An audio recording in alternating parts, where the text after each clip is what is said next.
மேலவளவிலே 7 பேரை வெட்டி படுகொலை செய்கிறார்கள் பட்டப்பகலில். தமிழ்நாடு அமைதியாக இருந்தது.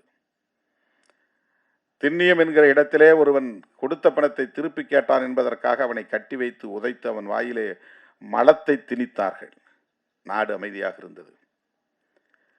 2002ஆம் ஆண்டு நான் வன்னிக்கு போயிருந்த போது அண்ணன் பிரபாகரன் அவர்கள் போனவுடன் என்னிடத்தில் கேட்ட கேள்வி இதுதான். திண்ணியத்தில் ஒருவன் வாயில் மலத்தை திணித்தானே, என்ன கொடுமை! 3 நாள் நான் உறங்கவே இல்லை.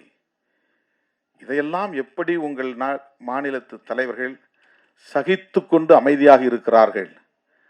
வாயிலே மலத்தை திணித்தவன் இன்னும் உயிரோடு இருக்கிறானா என்று கேட்டார். ஒரு அநீதி நடக்கிற போது ஒருவன் உள்ளம் கொதிக்கிறது என்றால் அவன்தான் புரட்சியாளன். எந்த ஊர்ல நடக்குது, எங்க ஊர்ல நடக்குதா அப்படின்னு பார்த்து கொதிப்படைகிறவன் இல்லை. எங்க சாதிக்கு நடக்குதான்னு பார்த்து கொதிப்படைகிறது கொதிப்பு அல்ல, புரட்சி அல்ல. எங்கோ ஒரு இடத்தில் அநீதி நடக்கிறது என்றால் இந்த அநீதி நடப்பது கொடுமை என்று பதறுகிற அந்த உள்ளம், அதுதான் புரட்சிகர உள்ளம். அப்படி பதற முடியாமல் ஆக்குவது எது என்றால் திரைப்படங்களில் காட்டுகிற இத்தகைய காட்சிகள் தான். தினந்தோறும் பார்க்குறோம். எல்லா படத்திலும் வன்முறைகள். 10 பேர் சேர்ந்து ஒருவனை கொடூரமாக வெட்டி படுகொலை செய்யக்கூடிய காட்சிகள், ரத்தம் தெறிக்கிற காட்சிகள், இதுவெல்லாம் நம்ம ஒரு படமாக தான் காட்சியாக தான் நடத்துகிறோம். ஆனால் அதை பார்க்குற மக்கள் மத்தியில் அது ஒரு தாக்கத்தை ஏற்படுத்துகிறது.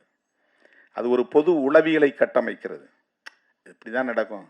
அங்கே 2 பேரை வெட்டிட்டாங்களா, 10 பேரை வெட்டிட்டாங்களா, அதை பற்றி நமக்கு பிரச்சனையே இருக்காது, கவலையே இருக்காது, பதற்றமே இருக்காது, படபடப்பு இருக்காது, பதைப்பு இருக்காது.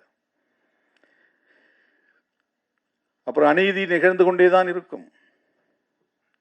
வீட்டுக்குள்ளே புகுந்து ஒருத்தன் துப்பாக்கியால் சொல்கிறான் கர்நாடகாவில். ஏண்டான்னா அவன் இடதுசாரி சிந்தனையாளர். நாடு அமைதியாக இருக்கிறது, பதறவே இல்லை. அந்த கவலையிலிருந்து நான் இதை சுட்டி காட்டுகிறேன்.